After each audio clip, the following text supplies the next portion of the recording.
Assalamualaikum warahmatullahi wabarakatuh. Shalom, salve, salam sejahtera untuk kita semua.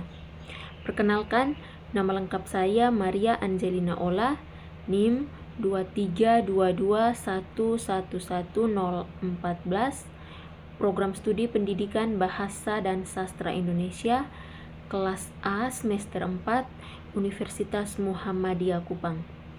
Pada video kali ini, saya akan menyampaikan hasil analisis unsur intrinsik yang terdapat dalam novel Laskar Pelangi karya Andrea Hirata.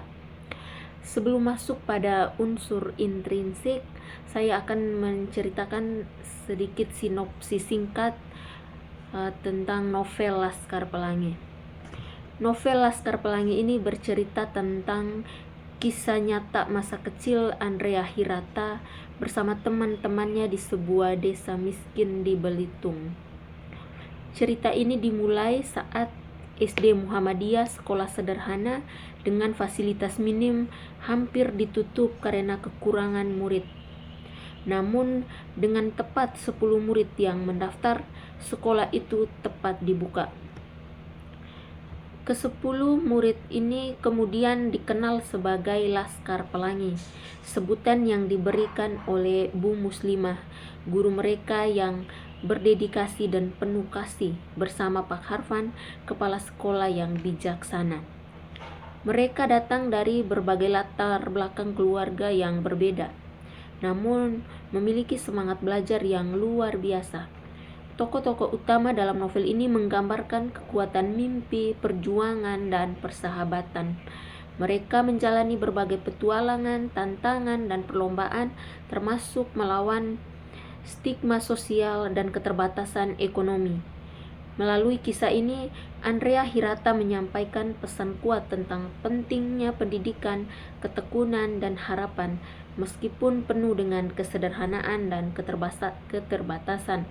Laskar Pelangi menunjukkan bahwa mimpi bisa dicapai oleh siapa saja, asalkan mempunyai kemauan dan kerja keras. Berikutnya langsung masuk saja pada tema. Tema yang saya ambil dalam novel Laskar Pelangi ini ada 2 tema. Yang pertama, tema pendidikan. Tema utama dalam novel ini adalah pentingnya pendidikan. Meskipun dalam kondisi serba kekurangan, anak-anak di SD Muhammadiyah Gantong tetap semangat belajar pendidikan. Pendidikan juga digambarkan sebagai alat untuk mengubah nasib, terutama bagi anak-anak miskin di Belitung. Tema kedua yang saya ambil dalam novel ini yaitu kesetaraan sosial dan ketimpangan, yang dimana novel ini juga mengangkat tema ketimpangan sosial dan ekonomi. Ada kontras yang tajam antara anak-anak dari keluarga miskin dengan mereka yang berasal dari golongan elit di Belitung. Unsur yang kedua ada tokoh dan penokohan. Tokoh yang pertama ada Ikal. Ikal adalah anak yang cerdas, peka, sensitif, rajin membaca, dan setia kawan. Ia sangat menyayangi teman-teman dan gurunya. Tokoh yang kedua ada Lintang. Lintang adalah anak yang sangat jenius, suka belajar dan bersemangat, dan Lintang mempunyai semangat yang sangat tinggi. Ia mengorbankan waktu dan tenaga untuk bersekolah meski harus menempuh perjalanan jauh, penuh rasa tanggung jawab terhadap keluarga. Tokoh yang ketiga ada Mahar. Mahar merupakan murid yang sangat kreatif dan sangat berbakat dalam bidang seni budaya. Ia sering dianggap aneh oleh teman-temannya, tetapi sangat berjasa saat lomba kesenian. Tokoh yang keempat ada Sahara. Sahara merupakan tokoh yang sangat tegas, pemberani, dan kritis. Ia satu-satunya perempuan dalam Laskar Pelangi. Sahara menunjukkan bahwa perempuan juga bisa tangguh dan bisa bertanggung jawab. Tokoh yang kelima ada Kucai. Kucai merupakan seorang murid yang mempunyai karakter suka tampil, berambisi menjadi pemimpin. Agak sok tahu tapi ia baik hati. Tokoh yang keenam ada Bore. Bore merupakan siswa yang sangat ceria, aktif, dan jahil. Ia memberikan warna pada kelompok dengan tingkahnya yang lucu. Yang ketujuh ada Trapani. Trapani merupakan siswa yang sangat tampan dan pendiam, sangat penyayang terhadap ibunya, sensitif dan sangat lemah lembut. Yang kedelapan ada Harun. Harun adalah anak yang berkebutuhan khusus tetapi sangat disayang oleh teman-temannya. Harun digambarkan sebagai sosok yang sangat polos. Yang kesembilan ada Bu Muslimah, guru yang penuh kasih sayang, sabar, dan berdedikasi tinggi. Ia juga mengajar dengan baik hati dan sangat mencintai murid-muridnya. Tokoh yang ke-10 ada Pak Harfa. Pak Harfa adalah kepala sekolah yang baik hati dan bijaksana.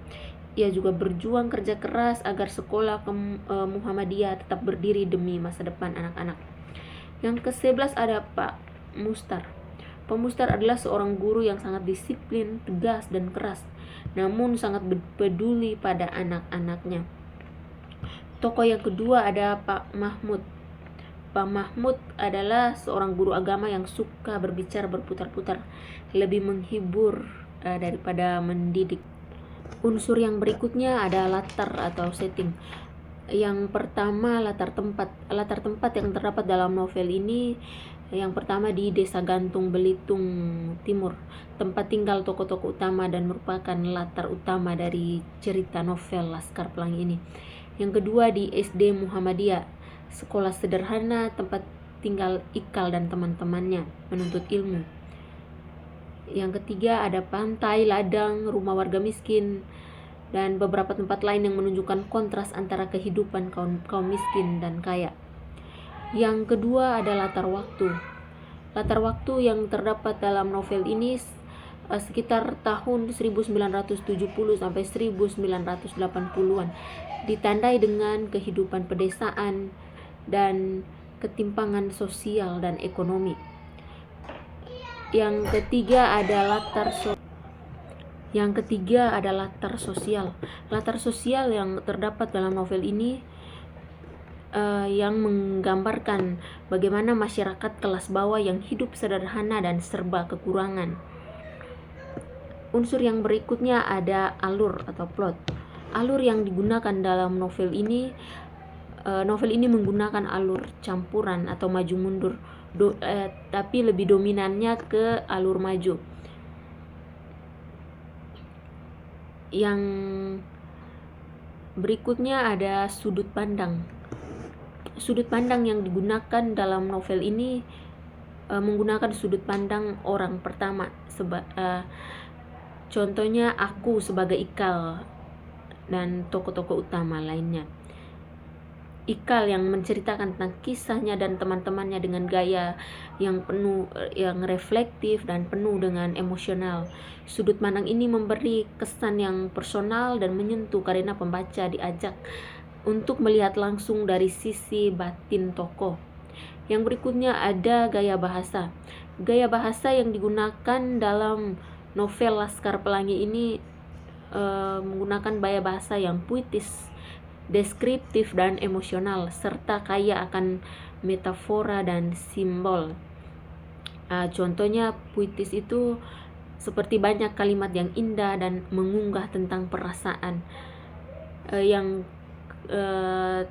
berikutnya tentang gaya bahasa yang deskriptif, contohnya seperti humoris dan ironis, yang dimana beberapa bagian menggambarkan tentang kepolosan anak-anak dengan cara yang jenaka tetapi menyentuh.